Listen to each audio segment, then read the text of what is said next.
अस्सलाम वालेकुम रहमतुल्लाहि व बरकातुहू। आज की रात यानी 15 जून की शब ईरान इसराइल के लिए बहुत ज़्यादा अहम है। पूरे मशरिक़ वस्ता के लिए भी ये रात बहुत ज़्यादा अहम होगी और पूरी दुनिया की नज़र भी इस पर बनी हुई है, क्योंकि 15 जून के ईरान के हमले से बुखलाकर इसराइल ने अब ये ऐलान कर दिया है कि वो आज की रात ईरान के तमाम ठिकानों पर हमला करेगा। इसराइल अपनी पूरी क़ुव्वत के साथ ईरान को निशाना बनाएगा। इसराइल की तरफ से यहाँ तक कह दिया गया कि ईरान के सुप्रीम लीडर अल्लामा आयतुल्लाह खामनई को भी निशाना बनाया जा सकता है। उधर ईरान ने भी ऐलान कर दिया है कि ईरान भी आज यानी 16 जून की रात को इसराइल को पूरी ताकत के साथ, पूरी क़ुव्वत के साथ निशाना बनाया जाएगा और ईरान का यह हमला पहले हमले से ज़्यादा ताकतवर और ख़तरनाक होगा और यकीनी तौर पर इसराइल का वजूद नक्शे से मिट जाएगा। ये ईरान ने ऐलान कर दिया है और ईरान का कहना है कि आज की रात वो इसराइल पर अपनी सबसे ताकतवर मिसाइल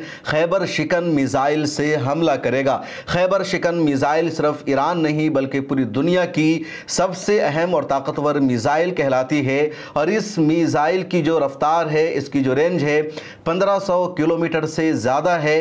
ये मिसाइल अगर कहीं पर गिरता है तो पूरा का पूरा मोहल्ला साफ़ हो जाता है और यही वजह है कि जैसे ही ईरान ने अपनी खैबर शिकन मिसाइल को लॉन्च करने का आज की रात ऐलान किया है, पूरी दुनिया में इस पर हंगामा बर्पा हो गया है। ट्रंप की तरफ से पेशकश की जा रही है सीज़ फायर की। ट्रंप जो कल तक ये कह रहे थे कि वो इजराइल के साथ खड़े हैं, इजराइल को हर तरह का हथियार दे रहे हैं, अब ट्रंप रूस के सदर व्लादिमीर पुतिन के साथ बातचीत करके कह रहे हैं कि वो सुलह चाहते हैं, जंगबंदी चाहते हैं, मशरिक़ वस्ता में मज़ीद कशीदगी और लड़ाई न हो। तो ये अब अल्फाज है अमेरिकी सदर डोनाल्ड ट्रंप के और बाद में पूरी तफसील बताएंगे कि 1 घंटे तक क्या बातचीत हुई है अमेरिकी सदर की व्लादिमीर पुतिन के साथ और क्यों ट्रंप को अब ईरान का जो खौफ है ज़्यादा दिखाई देने लगा है। खैबर शिकन मिसाइल जो है ईरान की वो बहुत ज़्यादा अहम क्यों है, क्योंकि सबसे पहले इसका नाम ही बहुत ज़्यादा अहम है। इस मिसाइल का नाम है खैबर और खैबर इस्लामी तारीख़ में बहुत ज़्यादा अहम है। आपको याद होगा अल्लाह के नबी सल्लल्लाहु अलैहि वसल्लम के ज़माने में यहूदियों के साथ एक जंग हुई थी और उस जंग में खैबर का किला मुसलमानों ने फ़तह किया और तब से खैबर को बहुत ज़्यादा अहमियत दी गई। दरअसल खैबर का किला यहूदियों के हवाले था और यहूदी लगातार मुसलमानों को परेशान कर रहे थे, मुसलमानों को सता रहे थे, ये शरारत कर रहे थे। उसके बाद इस्लामी फ़ौज ने, अल्लाह के नबी सल्लल्लाहु अलैहि वसल्लम ने खैबर पर हमला करने का मंसूबा बनाया, यहूदियों को भगाने का प्लान बनाया और जब इस्लामी फ़ौज खैबर किला पर पहुंचती है तो खैबर का किला फ़तह नहीं हो रहा था। लगातार इस्लामी फ़ौज और उसके कमांडर गेट को खोलने की कोशिश कर रहे थे, किला पर हमला कर रहे थे, गेट खुल नहीं रहा था, दरवाज़ा तोड़ना मुश्किल हो गया था, कामयाबी नहीं मिल रही थी। उसके बाद अल्लाह के नबी सल्लल्लाहु अलैहि वसल्लम ने ये ज़िम्मेदारी सौंपी हज़रत अली रज़ियल्लाहु ताला अन्हो को। हज़रत अली रज़ियल्लाहु ताला अन्हो उन दिनों बीमार थे। इसके बावजूद जब अल्लाह के नबी सल्लल्लाहु अलैहि वसल्लम ने उन्हें ज़िम्मेदारी सौंपी तो वो इस हमला को अंजाम देने के लिए, इस ज़िम्मेदारी को निभाने के लिए तैयार हो गए। रिवायतों में ये भी आता है कि अल्लाह के नबी सल्लल्लाहु अलैहि वसल्लम ने अपने लुआब मुबारक को अपने हाथ में लिया और हज़रत अली की आंखों पर लगाया और फिर वो सेहतियाब हो गए। अल्लाह के नबी सल्लल्लाहु अलैहि वसल्लम को मुअज्जिज़ा हासिल था, उनको अल्लाह ताला ने ये कमाल दिया था जो औरों को हासिल नहीं है। बहरहाल हज़रत अली रज़ियल्लाहु ताला अन्हो इस्लामी फ़ौज के कमांडर बने और खैबर के किला का जो दरवाज़ा था उसको उन्होंने हाथ लगाया और एक हाथ लगाया और पूरे दरवाज़े को उन्होंने तोड़कर बाहर रख दिया। इस्लामी फ़ौज किले के अंदर दाखिल हो गई और शानदार जीत मिली इस्लामी फ़ौज को। तब से खैबर का ये जो वाक़या है इस्लामी तारीख़ में या पूरी दुनिया की तारीख़ में ज़र्री हुरूफ से लिखा गया। ईरान ने अपनी ये जो मिसाइल बनाई है तो उसी वाक़या को, उसी तारीख़ को सामने रखते हुए इसका नाम रखा है खैबर शिकन मिसाइल। और इस मिसाइल में कई तरह की खूबी है, कई तरह की ताकत है जिससे अगर हमला होगा इसराइल पर तो यकीनी तौर पर इसराइल का बहुत बड़ा नुकसान होगा। ईरान ने अब तक 2 रात लगातार इसराइल पर हमला किया है। पहला हमला इसराइल ने ईरान पर 13 जून की रात में किया था। ईरान ने 15-16 घंटे का टाइम लिया, अपने तमाम ज़िम्मेदारों को उन्होंने मुतय्यन किया, उनका जानशीन बनाया जो شہید ہو گئے تھے، اور 16 جون کی رات میں ایران نے 150 سے زیادہ بیلسٹک میزائل سے حملہ کیا، اور اس کے بعد اسرائیل سے خبریں سامنے آتی ہے کہ کئی شہر میں پورا کا پورا محلہ تباہ ہو گیا ہے، کئی عمارتیں زمین دوز ہو گئی ہے، کئی لوگوں کی ہلاکت ہوئی ہے، 4-5 لوگوں کے مرنے کی خبر سامنے آئی تھی، 40 سے زیادہ لوگوں کے زخمی ہونے کی خبر سامنے آئی تھی، اور ایران نے کل ہو کر دن میں کہا تھا کہ ایران کا اگلا حملہ پہلے سے زیادہ طاقتور ہوگا اور 20 گنا زیادہ بڑھا ہوا ہوگا، اور ایران نے جو کہا تھا وہ صحیح ثابت ہوا۔ 15 جون کی رات میں جب ایران نے اسرائیل پر حملہ کیا تو اسرائیل کے 6-7 شہر کھنڈر میں تبدیل ہو گئے۔ وہاں کی تصویروں کو دیکھ کر لگتا ہے کہ غزہ ہے، غزہ جیسا حال ہو چکا ہے، بڑی بڑی عمارتیں زمین دوز ہو چکی ہے۔ اور 15 جون کی رات میں ایران کا اسرائیل پر جو حملہ تھا، اس حملے میں ٹائمز آف اسرائیل کی رپورٹ کے مطابق 13 اسرائیلیوں کی ہلاکت ہو چکی ہے، 200 سے زیادہ زخمی ہیں۔ قدس نیوز نیٹ ورک اور دوسرے میڈیا ہاؤسز کی رپورٹ کے مطابق 30 سے زیادہ لوگوں کی اسرائیل میں اب تک ہلاکت ہو چکی ہے، اور 300 سے زیادہ زخمی بھی ہو چکے ہیں۔ حیفا میں جو اسرائیل کی سب سے بڑی آئل ریفائنری ہے، اس پر ایران نے حملہ کر کے ایک طرح سے اس کو بند کر دیا ہے۔ اس کے علاوہ وائزمین انسٹیٹیوٹ پر حملہ کر کے ایران نے واضح طور پر میسج دے دیا اسرائیل کو کہ اس کا جو ڈیفنس کا سسٹم ہے، اس کا جو ادارہ ہے جہاں سے ریسرچ کیا جاتا ہے، اس کو اس نے تباہ کر دیا۔ پچھلی رات بھی منسٹری آف ڈیفنس کی بلڈنگ پر حملہ کیا تھا، جو IDF کا ہیڈ کوارٹر مانا جاتا ہے، جس کو اسرائیل کا پینٹاگون کہا جاتا ہے، اور 15 جون کی رات میں بھی ایران نے اس پینٹاگون پر حملہ کیا اور اس کو پوری طرح زمین دوز کر دیا ہے۔ اس کے علاوہ اسرائیل کی میزائل کی جو فیکٹری ہے، بم بنانے کی جو فیکٹری ہے، اس کو بھی ایران نے نشانہ بنایا اور اس کو بھی اسرائیل نے بند کر دیا۔ اس کے علاوہ اسرائیل کا ایئرپورٹ پہلے سے بند کیا جا چکا ہے، اور اسرائیل نے اپنی تمام فلائٹس کو، اسرائیل نے اپنی تمام جہازوں کو یونان اور اپنے دوسرے دوست ممالک کے ہاں بھیجنا شروع کر دیا، اس ڈر سے یا خوف سے کہ ایران ہمارے جہازوں کو، ہماری فلائٹس کو نقصان نہ پہنچا سکے۔ خود اسرائیل کے وزیراعظم بنیامین نتنیاہو کا جو جہاز ہے، اس جہاز کو پہلے ہی اسرائیل سے باہر بھیجا جا چکا ہے۔ اسرائیلی جو عوام ہے اس میں اب غصہ بڑھتا جا رہا ہے۔ 15 جون کی رات کا ایران کا اسرائیل پر جو حملہ تھا، نہایت ہی خطرناک حملہ تھا، اور وہ حملہ ایسا تھا کہ اسرائیلی عوام میں غم و غصہ بڑھنے لگا۔ اسرائیلی عوام سڑکوں پر اتر کر پروٹیسٹ کرنے لگی۔ نتنیاہو کے حوالے سے اسرائیلی عوام نے لکھنا شروع کر دیا کہ کل 13 جون کو جب اسرائیل کی آرمی نے، اسرائیل کی ایئر فورس نے ایران پر حملہ کیا، ایران کو نقصان پہنچایا، اور تاریخ میں پہلی مرتبہ ایران پر کسی نے اتنا خطرناک حملہ کیا تھا، تو نتنیاہو سامنے آتا ہے، پریس کانفرنس کرتا ہے، جشن مناتا ہے، خوشیوں کا اظہار کرتا ہے، وہ شخص مسکراتا ہے،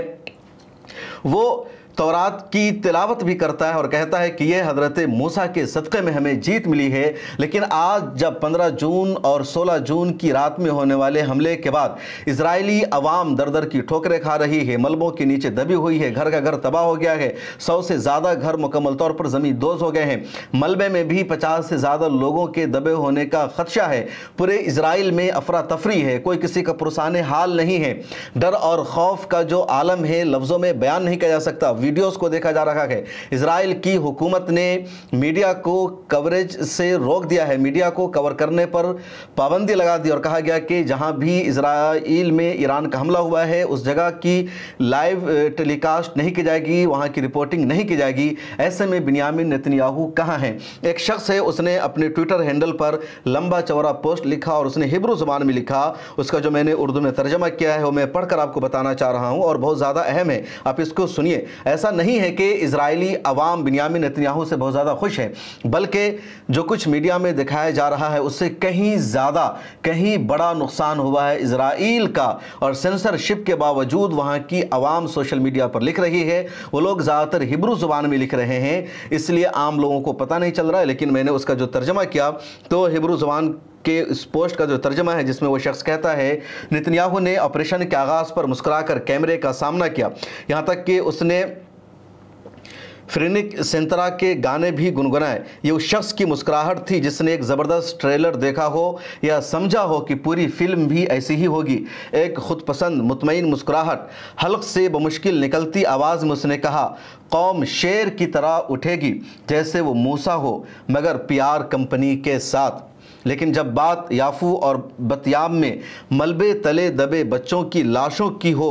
تو وہ غائب ہو گیا ہے۔ اچانک کوئی آیت نہیں، کوئی پریس کانفرنس نہیں، کوئی جھنڈا نہیں، کوئی ویڈیو نہیں، صرف خاموشی، سناٹا۔ یہ حساسیت کی کمی نہیں بلکہ ریڑھ کی ہڈی کی کمی ہے۔ ایک ایسا وزیر اعظم جو صرف تب سامنے آتا ہے جب لوگ اس کی تعریف کر رہے ہوں اور ذرا سی ذمہ داری آتے ہی پگھل جاتا ہے۔ یہ اتفاق نہیں بلکہ اس کا طریقہ کار ہے۔ بابی کا تعلق صرف شروعات سے ہے، انجام سے کبھی نہیں۔ وہ ٹیک آف پر نظر آتا ہے، لینڈنگ پر غائب ہو جاتا ہے، کامیابیوں پر سوار اور لاشوں سے دور ہو جاتا ہے۔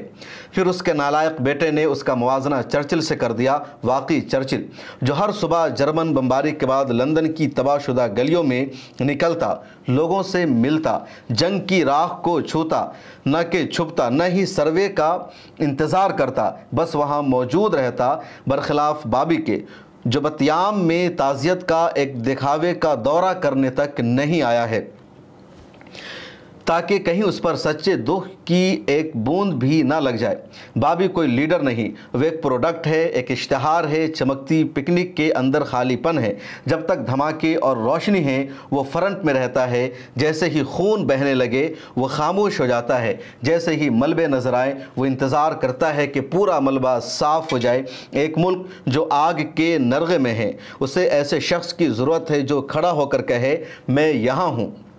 چاہے میں ناکام ہوا ہوں، چاہے بچے مر رہے ہوں، چاہے میرے پاس کوئی جواب نہ ہو۔ ٹویٹر کا جنرل اور بوٹس کا لیڈر نہیں بلکہ ایک حقیقی رہنما جو مشکل لمحوں میں آزمائش پر پورا اترے، نہ کہ صرف اس وقت جب ہیلی کاپٹر اڑان بھرے بلکہ جب وہ کسی مکان پر گر کر تباہ ہو جائے۔ تو اگلی بار جب نتن یاہو کیمرے کی طرف مسکرا کر کوئی آیت پڑھے تو اس بچے کو یاد رکھنا جو ملبے سے نکالا گیا، اس بچی کو یاد رکھنا جس کی ماں چھت کے نیچے دب کر مر گئی، اور اس لعنتی خاموشی کو یاد رکھنا جو اس نے خود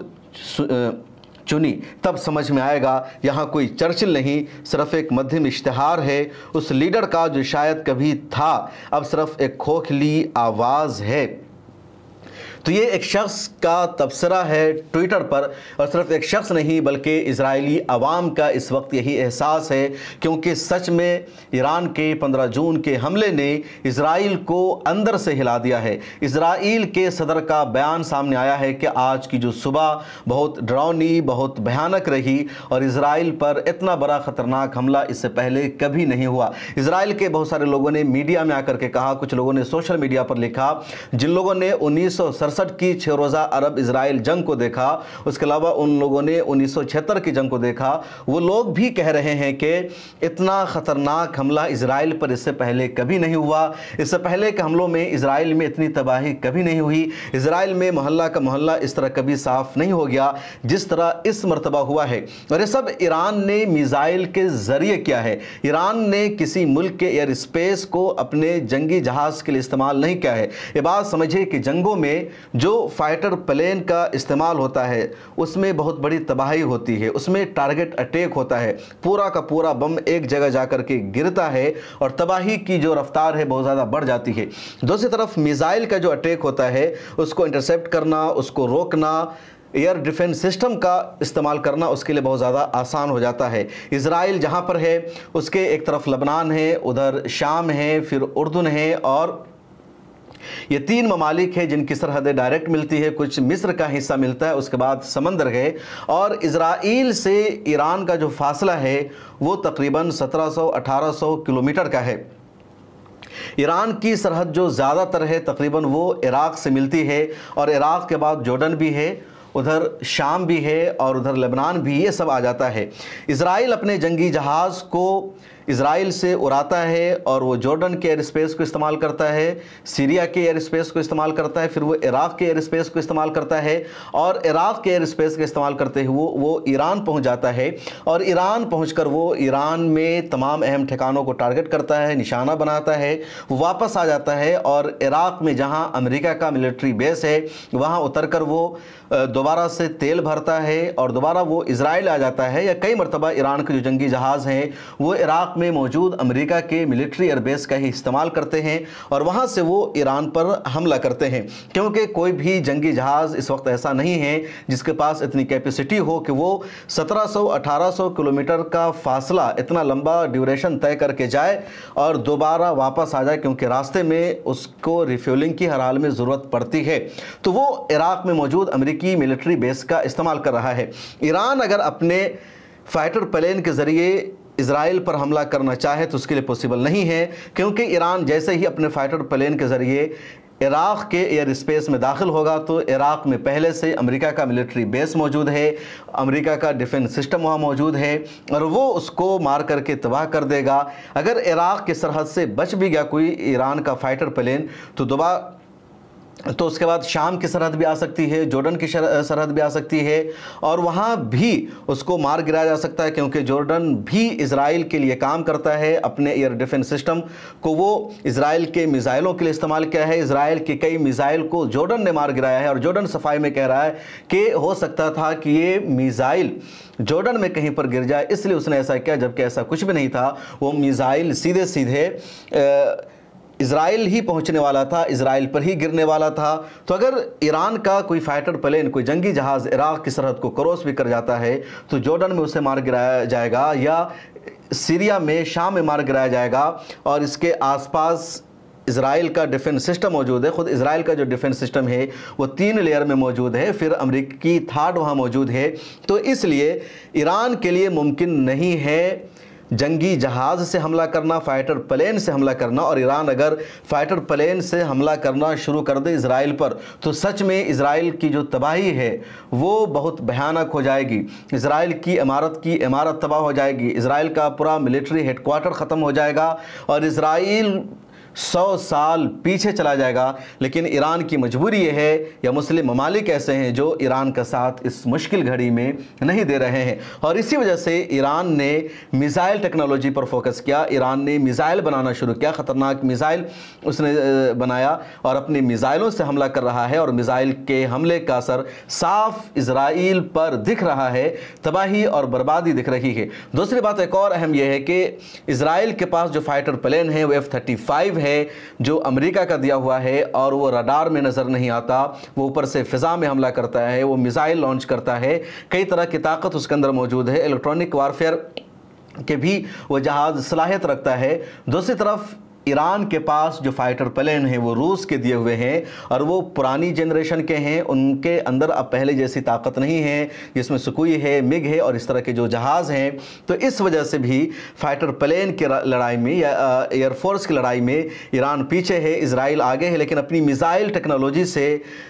ईरान ने इज़राइल को झुकने पर मजबूर कर दिया है। ट्रंप और पूरी दुनिया ने अब ईरान की इस मिसाइल टेक्नोलॉजी की ताकत को तस्लीम कर लिया है। इससे पहले ईरान जब लगातार ये कहता था कि ईरान इज़राइल के वजूद को मिटा सकता है, ईरान इज़राइल को सबक सिखाएगा, तो आम लोगों को यही लगता था कि इज़राइल महज धमकी दे रहा है, इज़राइल ज़ुबानी जमा खर्च कर रहा है, इज़राइल के पास ऐसी ताकत नहीं है वरना वो बदला ले चुका होता। खुद जब ईरान ने 13 जून के इज़राइल के हमले के बाद सुर्ख परचम को लहराया तो लोगों ने ट्विटर पर लिखा कि अब तक 4 मरतबा ईरान की तरफ से सुर्ख परचम को लहराया जा चुका है। जब कासिम सुलेमानी को अमेरिका ने कत्ल किया था उस वक्त भी ईरान ने यह परचम लहराया था। जब शहीद इस्माइल हानिया की शहादत हुई थी उस वक्त भी ईरान ने परचम लहराया था। जब शहीद हसन नसरुल्लाह को शहीद किया गया था उस वक्त भी ईरान ने परचम लहराया था। उससे पहले भी कई मरतबा ईरान ने परचम लहराया और 13 जून के वाक़े के बाद भी ईरान ने परचम लहराया। लेकिन इस मरतबा ईरान ने हमला करके सच में दिखा दिया है, साबित क्या है, उसके पास ऐसी ताकत है, उसके पास ऐसे मिसाइल हैं कि ईरान को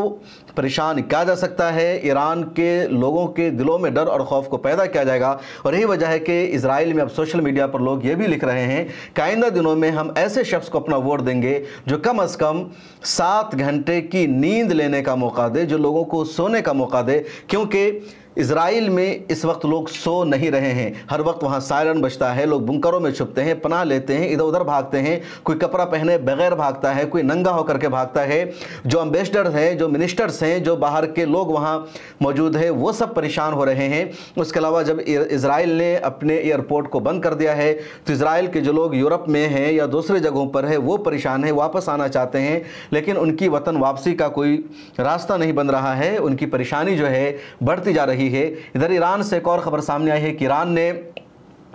इजराइल के 10 ड्रोन को सिर्फ 1 घंटे में मार गिराया है। उसके अलावा 3 F-35 फाइटर प्लेन को मार गिराया हुआ है। इजराइल ने भी ईरान की राजधानी तेहरान में एक ऑयल रिफाइनरी सिस्टम पर अटैक किया है, बहुत बड़ा नुकसान पहुंचाया है। और इस वाक़े के बाद ईरान ने अपना जो सबसे बड़ा ऑयल रिफाइनरी सिस्टम है, जहां से ईरान दुनिया के दूसरे देशों को भी तेल की सप्लाई करता है, उस कंपनी को ईरान ने बंद कर दिया। इस तरह की एक्टिविटीज़ को भी ईरान ने रोक दिया है और ईरान ने साफ कहा है कि वो इजराइल के हमलों का जवाब दे रहा है। इधर ईरान के हवाले से इजराइल का एक और दावा सामने आया है कि उसने अपने ताज़ा हमले में, ताज़ा स्ट्राइक में ईरान के 10 कमांडर को शहीद कर दिया है, लेकिन ईरान की तरफ से अभी इस खबर पर कोई रिएक्शन या रद्द अमल सामने नहीं आया है। उधर पिछले 3 दिनों में इसराइल के हमले में ईरान में मरने वालों की जो तादाद है वो 86 यानी 86 हो चुकी है और ज़ख्मियों की तादाद भी 400 से तजावुज़ कर चुकी है। लेकिन इज़राइल में भी हमले के बाद मरने वालों की या कह लीजिए हलाक होने वालों की जो तादाद बढ़ती जा रही है और सबसे ज़्यादा नुकसान इज़राइल के जिन शहरों में हुआ है उसकी लिस्ट एक बार आप फिर जान लीजिए। तिल अबीब, हैफा, यरूशलेम, बीर शेवा, उसके अलावा अशकलोन, फिर रिशोन लिजियोन, रेथा, टिकवा, अशदूद, नित्याना और बतियाम जैसे शहर हैं, इलाके हैं जहां ज़बरदस्त तबाही हुई है और हर तरफ जो तबाही की दास्तान है नज़र आ रही है। पहले सबूत नहीं मिलता था, इस मरतबा पूरी दुनिया ने सबूत देख लिया है और यही वजह है कि अब लोग सोशल मीडिया पर यह भी लिख रहे हैं कि शदीद गर्मी में भी इन तस्वीरों को देखकर दिलों को ठंडक महसूस हो रही है। आपका क्या रद्द अमल है, कमेंट सेक्शन में ज़रूर लिखिए।